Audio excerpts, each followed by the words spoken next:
Yang selanjutnya adalah generator ya, atau dinamo ya.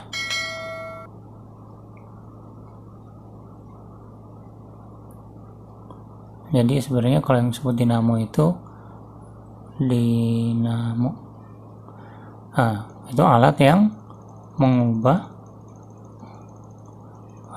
energi gerak menjadi energi listrik. Kalau misalnya dinamo yang sehari-hari yang kita tahu itu alat yang mengubah listrik menjadi gerak ya. Sebenarnya harusnya itu dinamo itu gerak menjadi listrik.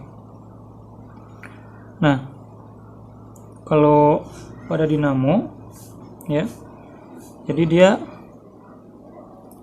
bentuknya seperti ini nih. Jadi pertama dia punya kumparan. Kumparan ini Bapak gambar yang paling sederhana, ini satu kumparan, satu lilitan ya. Nanti bisa banyak banget kumparan sebenarnya.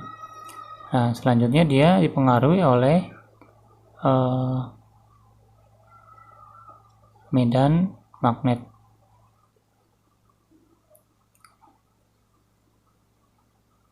Di kanan dan kirinya ya, ini gambar yang paling sederhana, ini utara, ini selatan. Artinya nanti ada medan magnet yang mengalir dari utara ke selatan ke arah sana. Seperti itu.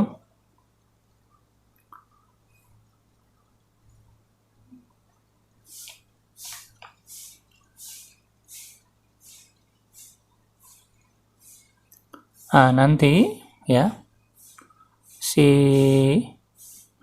kumparan ini digerakkan gitu ya, kayak misalnya kita gerakan ke arah atas gitu ya, atau ke arah bawah ya, ke arah atas misalnya seperti itu.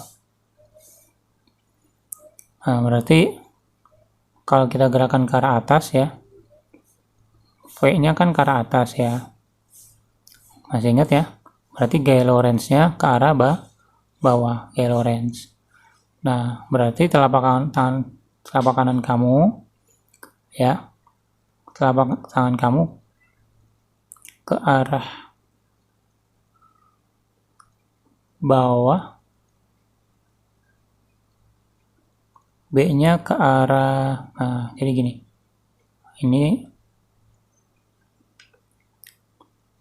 jadi ini kan kalau B itu kan keempat jari kamu ya, seperti ini. Nah, terus ini F-nya ngarah ke bawah, ini F, ini B ya, otomatis jempolnya nanti ke arah sini. Nah, gitu, ke arah sana ya, ke arah sana gitu maksudnya, ke arah masuk ya. Jadi nanti arus listrik yang terjadi seperti ini. Ke sini, nanti dia ke sini. Seperti biasa, nggak bisa langsung dicari arus listriknya, yang kita cari itu E-nya dulu ya. Gimana Pak cara nyari E-nya? Besar E-nya itu sebenarnya penurunan rumus juga, atau gampangnya E-nya kalau kayak gini, N B A omega sin omega T itu, N B A omega sin omega T. N-nya banyak kumparan, B-nya adalah medan magnetnya berapa, A-nya adalah luas dari kumparan, omega-nya adalah kecepatan sudut atau kecepatan putarannya. Nanti ini bisa dihasilkan energi gaya gerak listriknya, berapa tegangannya gitu ya. Nah, nanti kita bisa dapatkan arus listriknya, bisa kita dapatkan. Tergantung nanti dihubungkan dengan hambatan yang berapa. Jadi ini seakan-akan dianggap kayak sebuah batu baterai seperti itu. Oke, itu tentang generator. Sekarang kita masuk ke yang namanya GGL induksi ya. Jadi GGL induksi diri. Sekarang kita masuk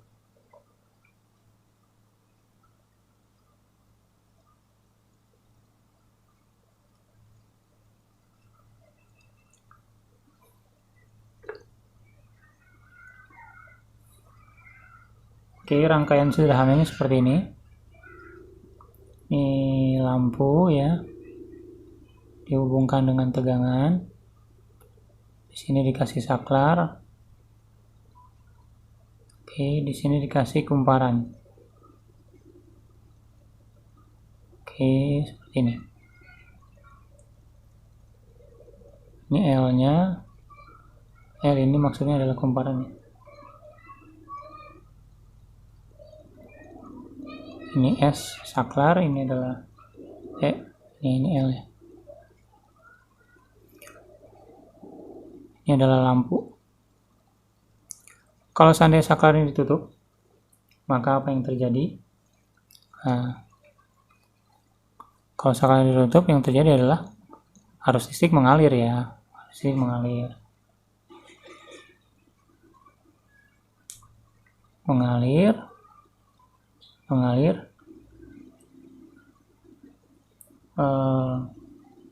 Lampu akan menyala dan di sekitar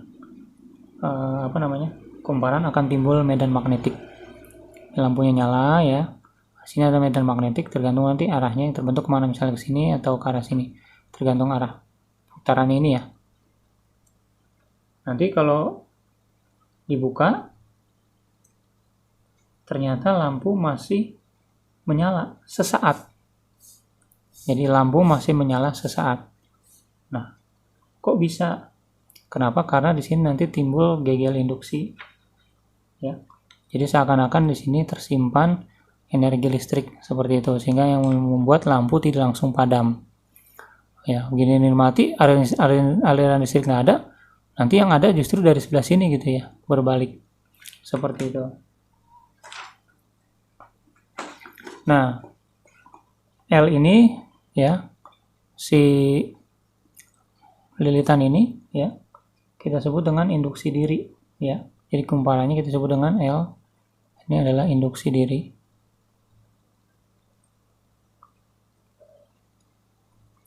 Seperti itu. Nah, besar tegangan yang tadi ditimbulkan setelah tadi diputus ya, nilainya ya, itu E sama dengan min L dikali delta I per delta T. Jadi tadi kan sempat ada arus listrik mengalir terus dihilangkan gitu ya. Berarti ada perubahan dong ya, perubahan ininya arus listriknya ya. Di sini nanti L-nya ini dalam Henry ya. Ini dalam Henry. Nanti bisa kita cari GGL yang ditimbulkan. Meskipun mungkin tidak besar ya, karena memang tergantung dari L-nya juga, tergantung juga dari arus listriknya juga. Tapi kalau arus listriknya sangat besar, perubahannya L-nya juga sangat besar gitu ya, bisa jadi berbahaya ya. Misalnya PLN kadang ya, itu kabelnya kan terlalu panjang. Nah, di ujung kabel itu yang terlalu panjang, dia dililit-lilit jadi seperti kayak kumparan. Sedangkan kita tahu kabel PLN itu kan kalau dari pusatnya itu pasti arus listriknya sangat berbahaya ya. Yang dekat rumah juga sama, sangat berbahaya. Jadi arus listriknya sangat besar. Nanti kalau misalnya terjadi mati lampu lah gitu ya, misalnya mati lampu putus, tapi ternyata di kabel itu yang melilit itu sebenarnya masih menyimpan arus listrik, sehingga kalau misalnya tidak sengaja terpegang sama orang yang membutuhkan PLN, bisa jadi dia tersetrum. Nah, mudah-mudahan aja nggak begitu besar ya. Kalau besar yang tersimpan energinya bisa berbahaya buat dia ya. Nah, seperti itu. Nah, selanjutnya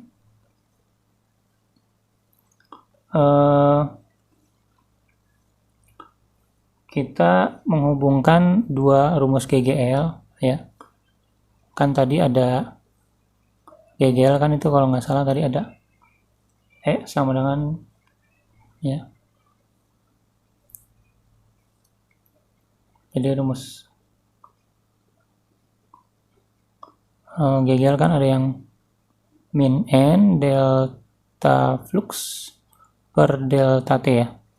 Nah, kalau kita sama dengan yang ini, jadi min L delta I per delta T.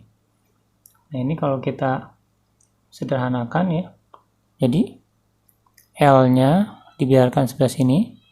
Nah, ini pindah semua, jadinya gimana? Jadi ini delta fluxnya dibagi delta I ya. Nah, seperti itu. Ini N-nya masih ada, tapi min-nya hilang. Ya.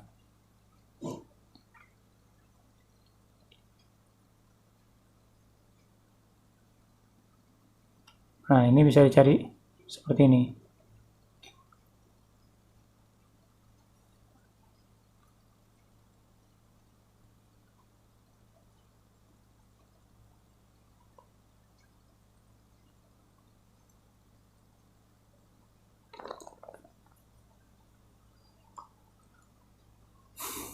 Ini sebenarnya masih bisa kita turunkan lagi ya. Nah, kayak gimana sih Pak? Oke.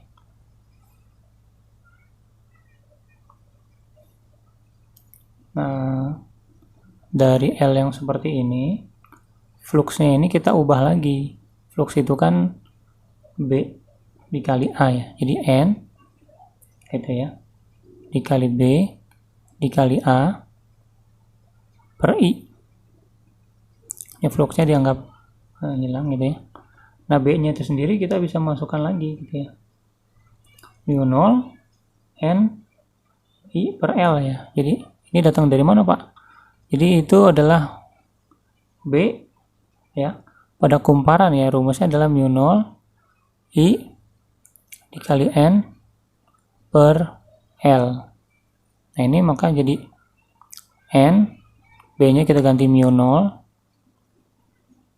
dikali I dikali N. Nah, terus terakhirnya A. Nah, dibagi lagi dengan I. Otomatis I-nya hilang ya. Oh, ini per L-nya belum, maaf. Per L dulu ya. Jadi per L, nanti baru dibagi dengan I. Nah, I-nya hilang. N-nya jadi kuadrat. Nah, jadi mu0 dikali N kuadrat dikali A per L. Nih, kita dapatkan ini. Nah, kalau dengan rumus ini, ya kita bisa dapatkan induksinya tanpa harus kita tahu yang lain-lainnya. Ya. Jadi, dengan rumus ini kita bisa dapatkan L-nya. Ini L panjang ya. Ini mah L-nya L induksi ya. Jadi beda, ini L kecil, ini L besar. Ini banyak lilitan, ini luasnya. Ini mu0 yang besarnya adalah 4pi kali 10 pangkat min 7 ya. Nah, tadi kan kita udah ngomong ya. Kalau misalnya dalam kumparan ini jadi ada energi yang dikandung ya. Berapa sih energinya? Nah, itu ada rumusnya sendiri. Jadi energi yang tersimpan dalam kumparan itu, energi yang tersimpan ya,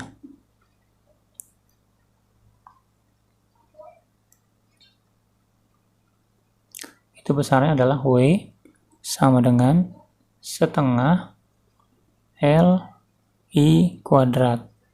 Seperti itu. Jadi W atau energinya sebanding dengan setengah dikali L dikali I-nya di kuadrat. Maka arus listriknya ini sangat berpengaruh ya. Jadi makin besar arus listriknya, maka energi yang tersimpan makin besar.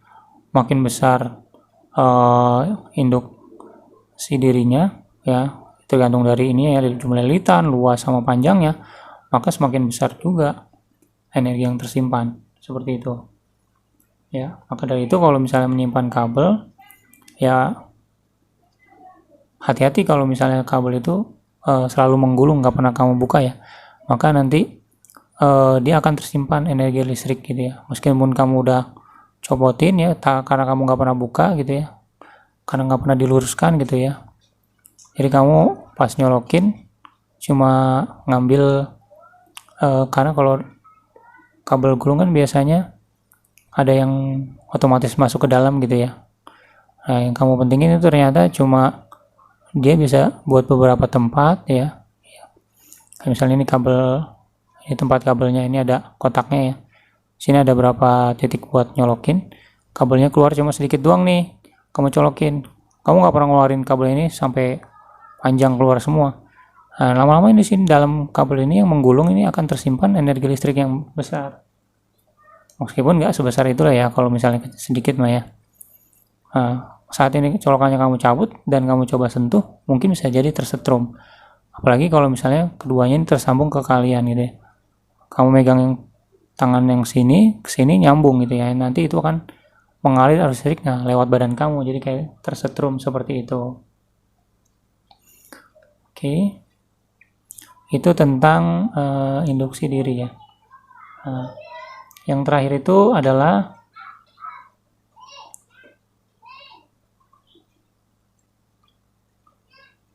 induksi timbal balik. Nah, induksi timbal balik ini sebenarnya kayak gimana sih, Pak?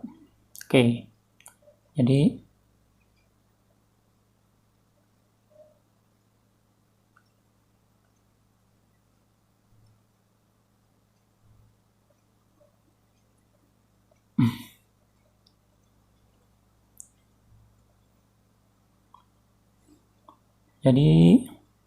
ini ada dua buah kumparan, nanti dihubungkan dengan sebuah plat besi seperti ini ya. Plat besi, ini ada kumparan.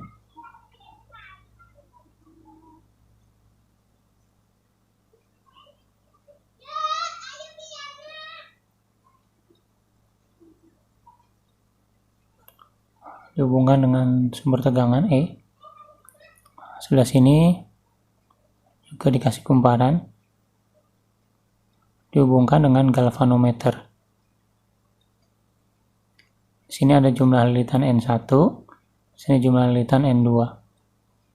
Oke, jadi ada sumber tegangan arus arah ya di sini ya.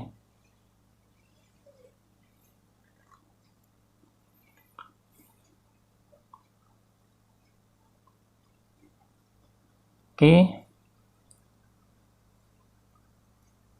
nanti besar induksi timbal baliknya itu bergantung pada ya, perumusannya adalah ini induksi timbal balik tuh lambangnya M ya, kalau induksi diri tadi L ya, jadi besarnya M sebanding dengan mu 0,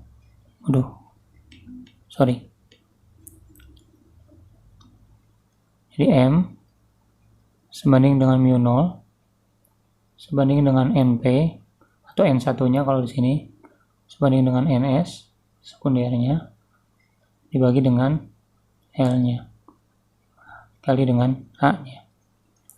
Nah, itulah M nya ya. Jadi dia terkandung di sini induksinya ya sebesar ini. Nanti berarti ini kan mirip juga dengan apa sih? Transformator ya. Berarti ya kita juga harus hati-hati dengan yang namanya transformator. Transformator itu kan bentuknya sama mirip seperti ini. Artinya ada kemungkinan besar dia menyimpan energi listrik.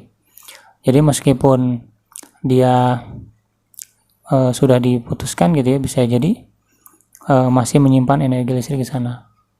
Seperti itu. Apalagi kalau di sini ya